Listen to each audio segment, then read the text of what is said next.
Assalamualaikum warahmatullahi wabarakatuh. Alhamdulillah, wassalatu wassalamu ala rasulillah. Saya Yudi Pramuka, tukang donat dari Palung, YouTuber tertua di semesta. Siapakah lelaki misterius bernama Joko Widodo?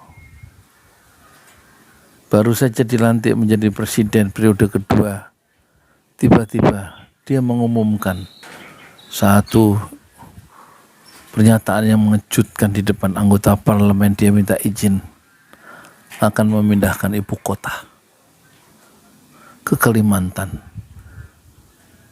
Tentu ungkapan ini mengejutkan karena sebelumnya tidak ada diskursus publik, tidak ada pembicaraan di ruang-ruang publik tentang kemungkinan Jakarta pindah, ibu kota Jakarta pindah ke Kalimantan. Tentu ini menimbulkan pertanyaan, siapa sebenarnya Jokowi? Apakah gagasan memindahkan ibu kota adalah gagasan yang genuine, yang asolah, yang asli, ataukah gagasan itu adalah gagasan dari kelompok-kelompok yang penuh dengan kepentingan, penuh dengan manuver-manuver di bawah tanah, dan kini menumpangkan gagasan-gagasan gelapnya, menumpang perahu kekuasaan yang baru. Tentu kita tidak percaya gagasan memindahkan ibu kota adalah gagasan asli dari Joko Widodo, karena kita tahu 4 tahun dia tidak pernah membicarakan itu dan tidak memiliki imajinasi akan sebuah gagasan yang sangat imajinatif dan besar dan jauh. Tampaknya ada kelompok-kelompok lain yang bekerja diam-diam di bawah tanah atau di bawah istana, yang tiba-tiba menemukan momentum yang ketika kekuasaan itu diperpanjang untuk periode yang kedua. Dan sekarang setelah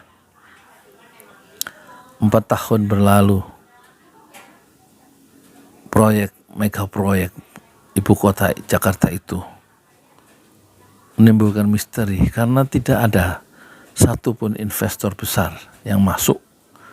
Setelah menanti 4 tahun, justru pangeran-pangeran Arab itu mengundurkan diri, juga investor-investor dari Timur Tengah, atau setidak-tidaknya SoftBank yang diketuai dengan CEO-nya Masayoshi, justru setelah 2 tahun bolak-balik ke Jakarta, ke istana, mengundurkan diri dan tidak jadi menggelontorkan dana untuk IKN sebanyak 1.000 triliun. Dan ini mengejutkan istana sendiri, dan tentu juga sekaligus menimbulkan misteri. Mungkin misteri itu sudah terkuak oleh Masayoshi Bank. Begitu juga Perdana Menteri Tony Blair mengundurkan diri sebagai semacam dewan pengarah dari ibu kota. Mungkin dia juga mulai tahu siapa sebenarnya di balik IKN itu. Dan kita tentu sekarang tahu ada 15.962 proyek-proyek Cina di Indonesia, kata Luhut Binsar Panjaitan. Dan ini menimbulkan misteri. Siapa operator-operator di balik ini semua? Mungkin dulu kita tahu pribadi besar Soekarno itu membangun poros Jakarta-Beijing.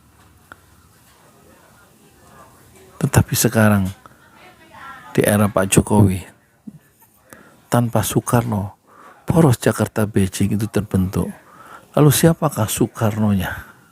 Tentu Soekarnonya haruslah diganti dengan sebuah kelompok kepentingan, mungkin yang orang sebut bernama oligarki, suatu kumpulan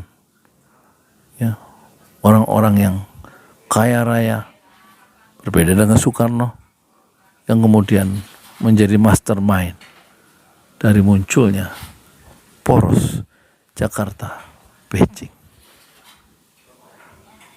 Apakah pembangunan 2 periode ini juga adalah seperti yang dikerjakan di zaman Pak Harto yang mudah diduga teknokrat yang membangun Orde Baru adalah berasal dari mafia Berkeley, satu ekonom yang umumnya lulusan universitas termuka di Berkeley di Amerika, dan think tanknya adalah CSIS, pemikir-pemikir Cina, pemikir-pemikir Kristen yang berkumpul di kawasan Tanah Abang, CSIS. Pertanyaannya, apakah CSIS berperan juga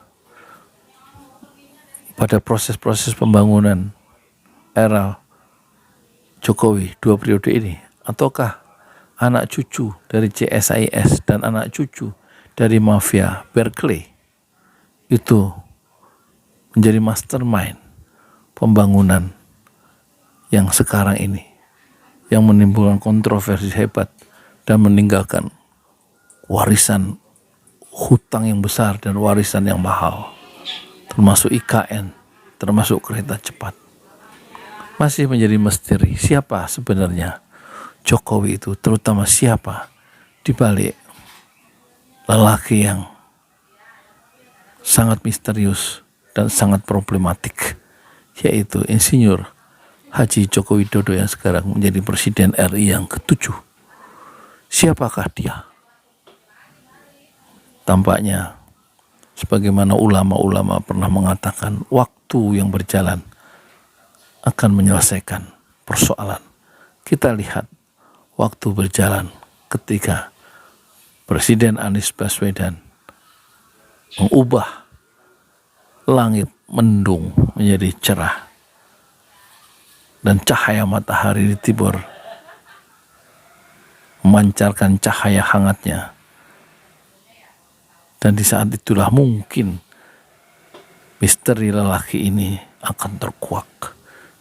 Siapakah sebenarnya Joko Widodo? Assalamualaikum warahmatullahi wabarakatuh. Di jalan Allah. Ini Masjid 6 Syuhada lagi dikunjungi sama Ketua Hilmi. Modal awalnya berapa Pak Yudi Pramuko? 750.000 rupiah aja. Jadi ini 500 jutaan nih barang. Sekarang udah habis 310. Masya Allah, tuh udah pakai keramik, laponnya tinggal. Granit tuh kayak marmer.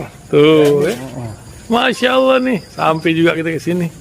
Masjid 6 Syuhada, ngapa namanya Masjid 6 Syuhada, Ya, Pak Yudi? kita mau mendokumentasikan perjuangan dakwah nama anak muda pengawal Habib Rizik Syihab itu. Masya Allah. Yang dibunuh sama orang jahat di kilometer 50. Kilometer 50 ya. Itu kan simbol memperjuangkan dakwah itu kita harus memberikan segalanya untuk Islam kan ya. Untuk Masya dakwah Islam. Allah. Dan nama anak muda itulah yang sudah memberikan segalanya untuk Islam. Masya Allah. Apa nanti nama pemuda itu ada juga di sini mungkin diterapkan? Mungkin namanya 6 Syuhada. 6 Syuhada itu, Iya, 6 Syuhada dipasang di sini, 6 Syuhada.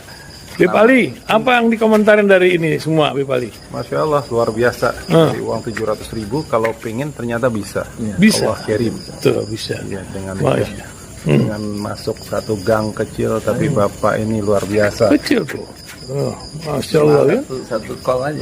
Masya Allah. Perjuangan Pak Yudi Pramuko, YouTuber sejagat paling tua. Tertua di semesta. Tertua di semesta. Masya Allah. Tukang donat. Tukang donat. Tukang donat dari Paru. Ini saya laporkan dari lapangan ini, langsung dari Masjid 6 Syuhada. Masya Allah. Dan ini dia. Dalam kelihatan. Tuh, lihat tuh masjidnya. Tuh imamnya di situ tuh. Malam-malam lagi kita. Masya Allah. Masih kurang nih. Atapnya katanya transfer aja. Dan